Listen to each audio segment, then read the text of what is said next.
Hello YouTube.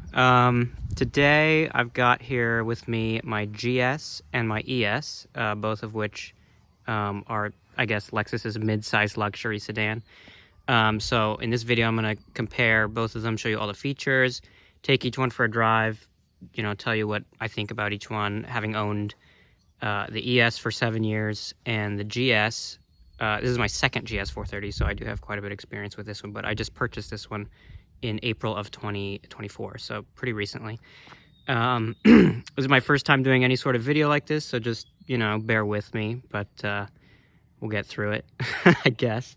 There's my dog, Bella, over there. Of course, every dog is named Bella, but she'll be with us for the journey. So yeah, thanks for tuning in, and I'll start with the ES. So this is a 2005 ES 330 finished in Sonora Gold Pearl, which is slightly rarer than the other gold. I think it's cashmere beige or something like that. Anyways, both of these cars are fully loaded. They have every single option you can get, except for the ES is missing one small option, which I'll get into in a second. But yeah, both of these cars are basically loaded out to the gills, so everything you see here is how they came from the factory. They're stock, and they have a lot of freaking goodies. So as you can see, the ES has the 17s, the chrome wheels, 6 spokes. These are the facelift. These headlights are xenon and auto leveling from the factory. My particular ones are aftermarket because I hit a deer and rebuilt the whole front end of the car. Unfortunately, the stock headlights are really expensive. They're $700 a piece, I think. So I'll walk you around the car. Ignore the Montana plates. But you can see shit doesn't line up because of the deer accident. It's not perfect. But yeah, it's a really comfortable car. I mean, this thing, by the way, this thick car has 353,000 miles on it. And I bought it with 180,000. So it's been extremely reliable, extremely dependable. Just routine maintenance, no major failures. I've had to do some suspension work to it. It needs rear struts right now, but they're getting worn out. But that's par for the course with a 350,000 mile car. So let me show you the trunk. We'll get into it and see how spacious the trunk is. I guess I'll pop the hood while I'm in here. All right. So the trunk comes with this cargo net, if you're lucky, and you can still find that with a used car. A little pass-through. Seats don't fold down. This is supposed to be a Mark Levinson subwoofer, but I had it replaced because it blew out, and I didn't get it. I unfortunately did not get the Mark Levinson speaker because the Mark Levinson system is superb. I mean, it's one of the best I've ever heard. Ignore all my crap. Sorry, I got a bunch of junk in here. Under this, I'm not going to lift it all up, but there's a full-size matching spare in there, and a whole set of tools and everything. You get a little courtesy light in the trunk. You can access your tail light bulbs right there if you want to replace anything on this side of the tail light. For the trunk ones, unfortunately, there's no pass-through, so you got to take off the clips and shit. But yeah, shout out to my friend Jeremy. Jerem's DNA is his YouTube channel. Great channel, so give him a watch. He's got an Alfa Romeo, and he used to have an LS 430. And now he has an Abarth and a Prelude, and I think he just bought a Tesla as well. Great channel. But yeah, so let's get into the engine of the ES. As you can see, the plastic beer is sort of fading away with the sun, but the rest of the paint looks really good. The whole car has been garaged most of its life. The GS now lives in the garage, and this one's outside. But here's the engine. This is the, what is this? The 3MZ FE. 3.3 liter V6. It's got, I think, 225 horsepower. I forget the torque number, but it's really not a whole lot. It's a Camry V6. It's reliable. It's extremely dependable. This thing has driven me to Canada. It's driven me to Tulsa. I live in California. So it's been all over the country. But always, this is an interference engine, so make sure to do your timing belt every 100,000 miles or 10 years. This car's on its 4th timing belt, being at 350,000 miles, but it's been a trooper. Absolute legend of a car, and it rides like a dream still. All right, moving to the back seat of the ES. This, for a 300,000 mile car, is pretty clean. Leather's really soft and comfortable, extremely supple. You don't get ashtrays in the US market version of this car. These are from a Toyota Wyndham, which a buddy of mine shipped out from, God, I don't know, Russia, I think. Yeah, so normally this is just a flat panel. Window switch is like in the middle, but I added a little bit more luxury to the back seat. You get your armrest here, cup holders in the center, little pass through here. Is it unlocked? Yeah. Into the trunk. Rear climate vents, you know, typical mid-size luxury car. You get this is my favorite feature right here, the whole car. Power rear sunshade, a little bit saggy, but this is such a nice feature. I always keep it up, and keeps out the blinding lights at night and the sun at the day. But yeah, here is the legroom. I'm a short guy, but this is where I sit. I got tons of freaking space. Yeah, beautiful car. Here's a good look at the dashboard from the back center. As you can see, my car's got the navigation system, the Mark Levinson premium audio system. It's got, there's the button for the rear sunshade. It's got the suspension, sport tuning suspension, which is ridiculous on an ES. Why would you even have that? It's got heated and cooled seats right there, which were optional. It's a really nice feature. This ES has more luxury than the GS, even though the GS was a more expensive car. But this car is loaded out, and I absolutely love it. Okay, moving to the front seat, door panel here. You got two-person memory seating. You've got all auto windows, got some wood trim, storage pocket, one of those wonderful Mark Levinson speakers. The only option that this car is missing, there would be a little toggle switch right here, sorry, right there. That is where the power adjustable pedals would be located if I did have it. Down here you got, obviously, OBD2 port. Wood grain steering wheel. Most of the ESs came with the wood grain steering wheel. I have seen a few that don't have it. It's just leather, which is very base model. Same with the shift knob. Very rare to find it without the wood knob. You got an ashtray here with a power outlet, cigarette lighter. There's your navigation system. And here you got a center console, 2-level. Sorry, I got all my crap in there. This is where your 6-disc CD changer is located. Unfortunately, mine doesn't work. But the good thing about the ES is that if you open this up, which I'll show you in a second, there's a CD slot behind it you can use. That one still works. So you can still play CDs even if your changer is broken. All right, so let's fire this car up. 353,000 miles. Right there.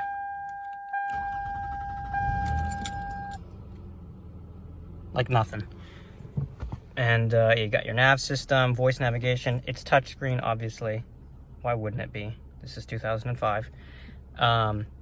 This is the best feature of the car, aside from the rear sunshade. You press open, you can put in, I think I have something in here. You got your CD slot, your map disc goes there. What do I have in here?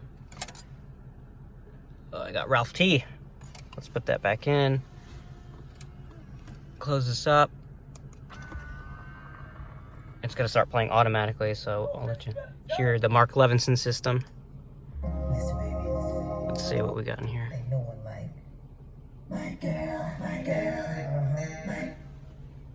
Old school.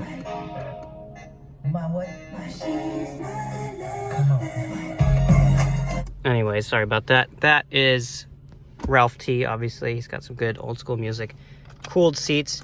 These blow really strong. I used to chauffeur people around in San Diego in a 2021 BMW X7 M40i, all-wheel drive, fully loaded, and this thing has more powerful cooled seats and a better sound system than that X7. So props to Lexus for giving you really nice luxury with this car. Your glove box over here, got all the books and some receipts and stuff. Your air filter, cabin air filter is located behind this glove box. You can just pull it out with 2 tabs there. You got a trunk canceling button right there. What else? Can I close this? And then you also get passenger 2-person memory with heating and cooling, obviously. I'll show you that power rear sunshade right there. That's luxury right there. Forgot to mention, you also get some steering wheel controls, volume control. This switches between your radio modes, AM, FM, satellite, CD. I forget what that mode button does. You get voice command. Obviously you get cruise control right there. Your gauges. There's your odometer.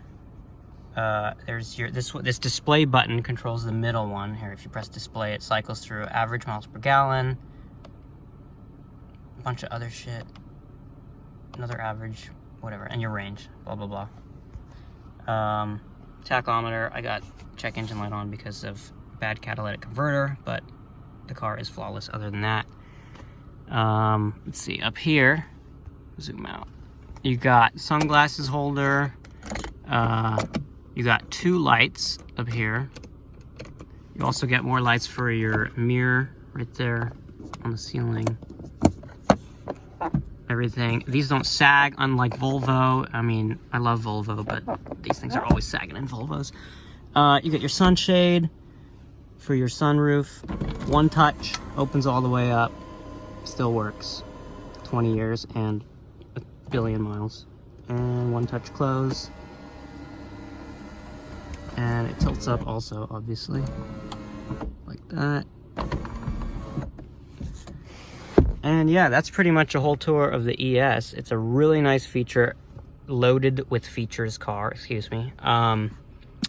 The ES has a lot more features than that GS, as I mentioned. You don't get a sunshade in the GS. You don't get cooled seats. You don't even get 3-stage. This is a 3-stage cooling and a 3-stage heated seat. You only get single-stage heated seat in the GS. If you did buy that option, it was either without heating or 1-stage heating. But yeah, that's basically the whole ES. It's a really simple but elegant luxury car. I love this thing. It drives like an absolute dream. So we'll go for a drive in a couple of minutes, but I'll show you around the GS. So this is also a 2005. It's a 430, which means it has the 4.3 liter V8, the 3UZ from the LS 430 and the SC 430, which we also have an SC 430 in that garage. Let me know if you want to see a video on that. There's also an IS300 Sport Cross in there, so a lot of special Lexuses here. But the GS, this is a 2005 final model year for this body style. Excuse all the wax on the paint.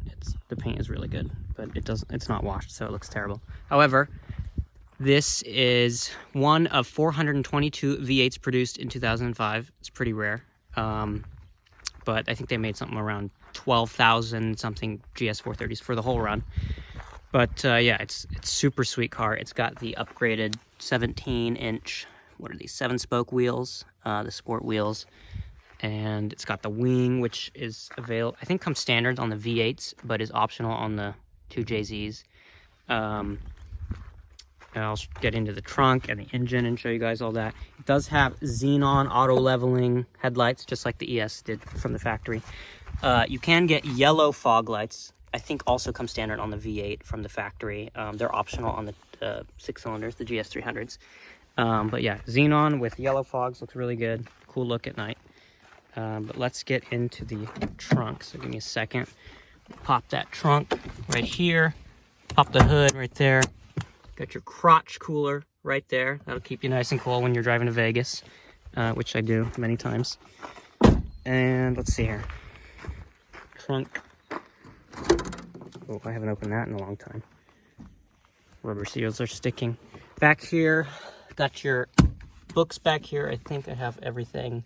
Even the Lexus pen, Lexus of Cerritos. This car was sold originally, according to the Lexus app, Lexus of Beverly Hills sold this car, hence the plate. But it's got books from Lexus of Cerritos, Southern California. It's got your GPS navigation disc goes back here. Your 6-disc CD changer is in the glove box on this car instead of the center console. Got your first aid kit. Also, full-size matching spare underneath this cover. Excuse me, my junk and a subwoofer, which I might install. That's a common problem for Mark Levinson. The subwoofers go out. This one's out. The ES one went out, and I replaced the ES one. But I'm going to try to fix this one, re-ring it or whatever. But it's such a good sound system. I highly, if you're looking to buy one of these, definitely go for the Mark Levinson sound system. It's amazing. All right, and in the GS, the ES does not have this feature. You get a little pull handle down here. It's kind of heavy with the wing on it, so I don't let it slam. But let it close like that. My frame's rattling. And under the hood is the famous powertrain, 3UZ FE, 4.3 liter V8. Excuse my dusty car. It's been in the garage for a long time, but it's a beautiful motor. 300 horsepower. I forget also the torque figure, but it's pretty good. Also, interference engine. Definitely do those timing belts. I just had this one done at 100. I think it was later than that. 187, I think, is when they did it. Because I bought the car with 186 on it. Anyways, this is the part that makes the car special over the 2JZ motor. I mean, it's really smooth. It's a beast of an engine. So nice on the highway. Both of these cars are dreams on the highway. So smooth.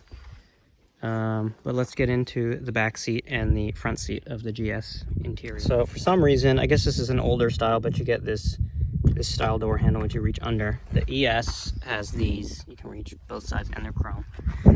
These ones are paint matched, body colored.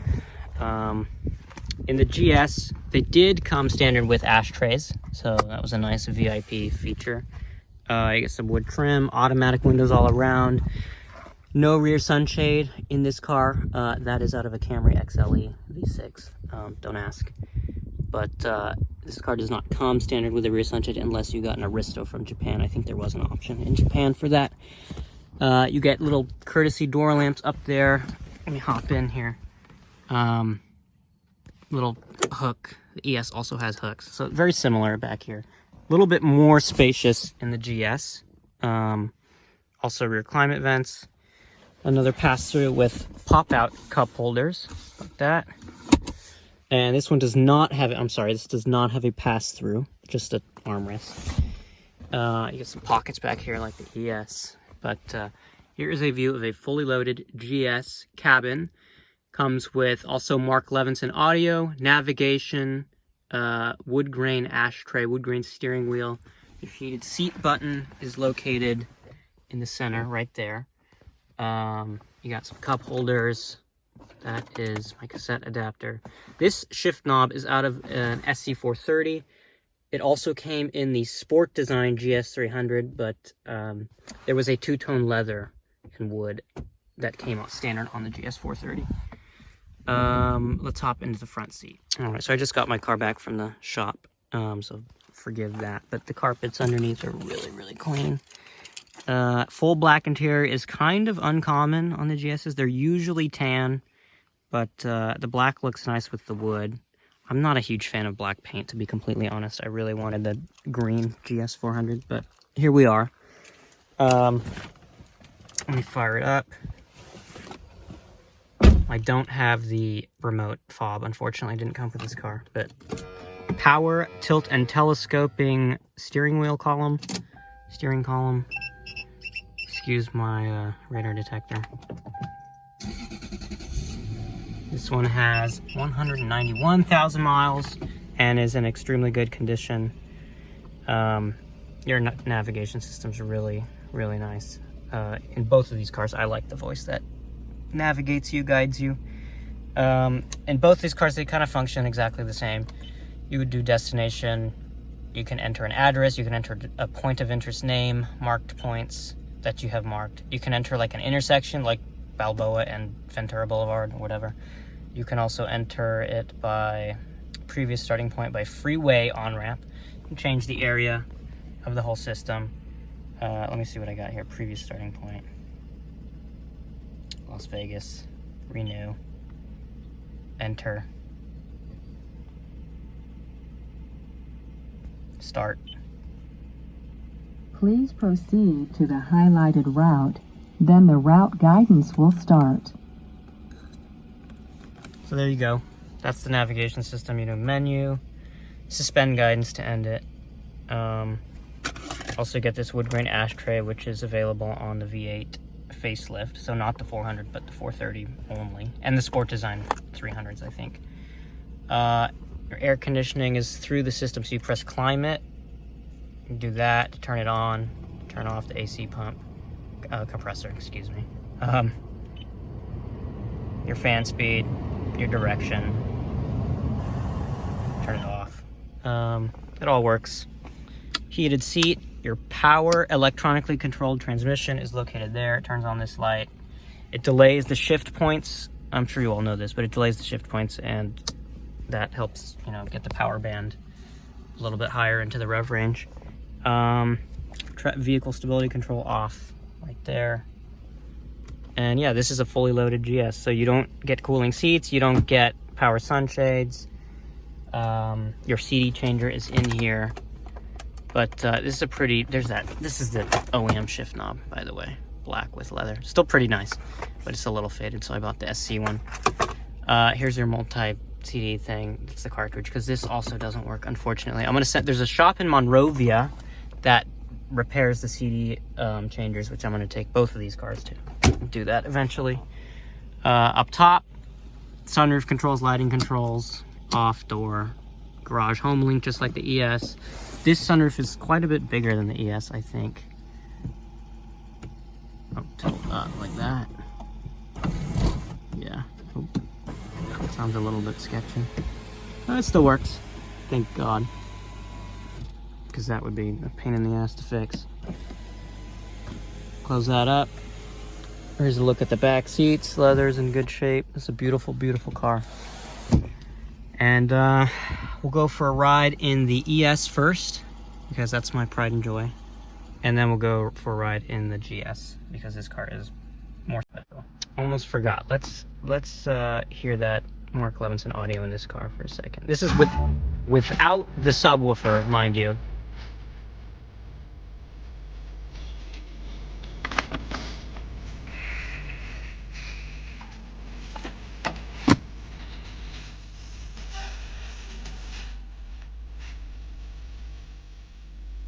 Anyways, sounds freaking phenomenal, superb. Really, really good sound system in both of these cars. I think this GS has a little bit of a higher end sound system. The bass is a little bit stronger. I'm missing the subwoofer, and it still sounds great. The ES does rattle a little bit in the rear package shelf with the subwoofer, but other than that, it sounds so good, and you can't really hear the rattle. So let's go for a spin in the ES, and I'll talk about how it drives. Hello? Hey, baby, what's wrong? What, you need me to come over? Alright, I'll be right over as soon as I can. As a matter of fact, I'm on my way right now.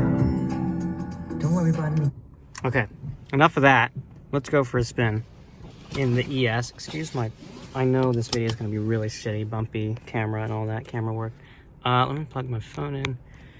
Parking brake is foot mounted in both of these cars. Got that Mercedes style gated shifter. This is the most pointless feature, but it's kind of nice on the twisty highways. It does stiffen up the suspension quite a bit, but here we are in the ES. Got my cooled seat on because it's a little bit warm sitting in the sun. But yeah, this car, the best way I can describe this car is it is like this is more like a baby LS than the GS is. The GS is a much sportier car. This is a super smooth, comfortable, buttery, floaty, wafty, however you want to call it. You know, it's like a Japanese Buick. It's really comfy. It drives basically almost identical to an LS, but it's just missing that V8 power. And it's like an old school, it really is an old school luxury car. So let's go this way.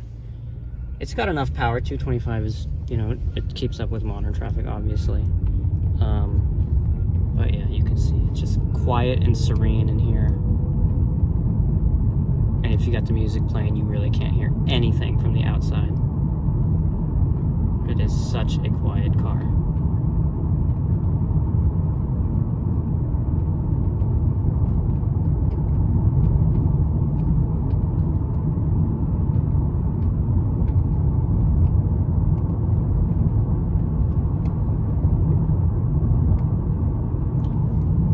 And this is with 350,000 miles.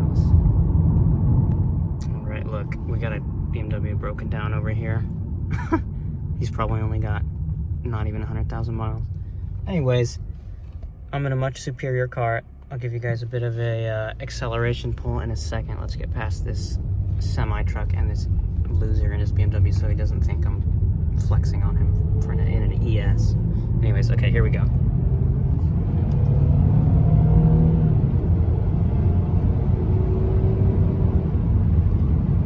Shifts buttery smooth.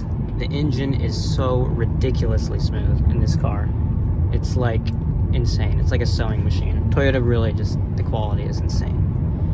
Can't say enough good things about this because it, you know, the mileage is super high and it still feels basically brand new. And this, you know, car has been all over the continent and it's been flawless every single time. But yeah, she cruises flawlessly. Such a joy to take this thing on road trips. So comfortable. You drive 15 hours a day and you feel refreshed when you get there. So that's the ES 330.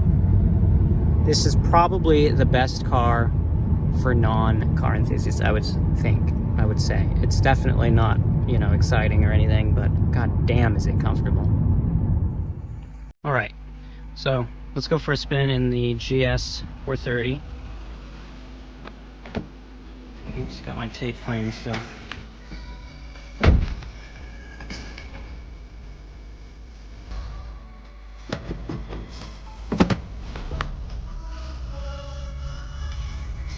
All right. This car is actually sort of fun to drive, I guess you could say. Basically just because it's kind of powerful compared to my daily driver, the ES back there. But this car is much, I would say, is much better looking than the ES. The ES kind of looks like a catfish. But I still like it. I think the ES is a nice looking car. The GS actually looks pretty handsome. Designed in-house by Lexus because the first generation GS was designed by Giugiaro, I think. Don't quote me on that, but I'm pretty sure. But yeah, this car, this has the powertrain of an LS, but it has, the characteristics are a lot different than the LS. This car rides quite a bit stiffer. It handles a lot more gracefully than both the ES and the LS. We used to own an LS 460, so I have a lot of seat time in the LS 460 2008. And I miss that car. We replaced it with the SC 430 for my mother. But the GS is a very kind of a special sedan. You know, it's sporty, but it's a big, mid-size, heavy sedan. But as you can, I don't know if you can tell on video, if it comes across on video, but it doesn't ride as smooth as the ES. But it's still a very comfortable ride. It's very poised. It's very graceful. It handles very nicely. It's like a, you know, a V8 5 Series BMW. It's kind of like that, similar to that. But it's you know, reliable. It looks better. A 5 Series is a good-looking car. The old ones were. But this car looks cool. This car's unique. It's got those quad headlights and taillights, which are very distinctly Lexus. You know, if you see that, that's a freaking Lexus. You know. Unlike their modern stuff, which is kind of generic and plasticky. This is a real Lexus. But yeah, once we get out onto the straight, I'll give it a nice acceleration pull and show you guys. And it sounds really nice too, the V8, even without exhaust. I cut the mufflers off of my previous GS 430 and it sounded super nice, refined, quiet. But this one is a little too quiet for my taste, this stock exhaust GS. So let me get out to the main road and we'll give it an acceleration.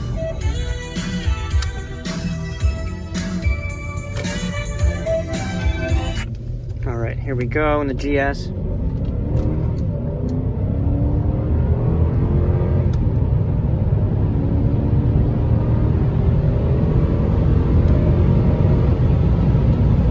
And we're going, what, 90? And it feels very wonderful. Little bit of wind noise from the windows, old seals, but this thing hauls ass for a luxury cruiser. I mean, this is a sweet ride. You can fly past people going up, you know, mountains and grades and shit. This is such a nice car to drive on long trips. Even on the highway, it rides very smoothly. Almost as smooth as the ES, but not quite. ES is a little bit more buttery, soaks up the bumps better. But this thing is much more special, you can tell. But let's get around that piece of wood in the road and we'll get back to the house. So yeah, there we have it. That's you know, the ES versus the GS. Lexus's midsize sedans, fully loaded, both of them. I think the GS is a cooler car. I think the ES is an easier to live with car, you know, better on gas. It's a Camry V6. Parts are going to be easier to find, cheaper for that thing to maintain. This car is easy to maintain, easy to live with as well, but it's a V8, so the parts are a little bit more expensive because it's a Lexus motor. It's in, you know, the Celsior, Toyota Celsior, and the LS's. But it's a really nice car. They're both really special. But yeah, this is more of a sporty car. You kind of compromising a little bit of luxury in the GS. That's an uncompromised, only luxury car, but you don't get any performance with that car. Not really. So yeah, there we have it. I would recommend buying the ES if you're not really into cars. If you're into cars, go for a GS, go for an IS, go for an old SC. But yeah, a lot of good options with both of these cars. Thank you for watching. Let me know if you guys have any questions about either car, owning both of them. I'll answer them in the comments. Whatever you want to know about owning these two Lexuses. And there's several more Lexuses in this garage. So let me know if you want to see any SC430 content and any IS300 Sport Cross content. But yeah, thanks for watching.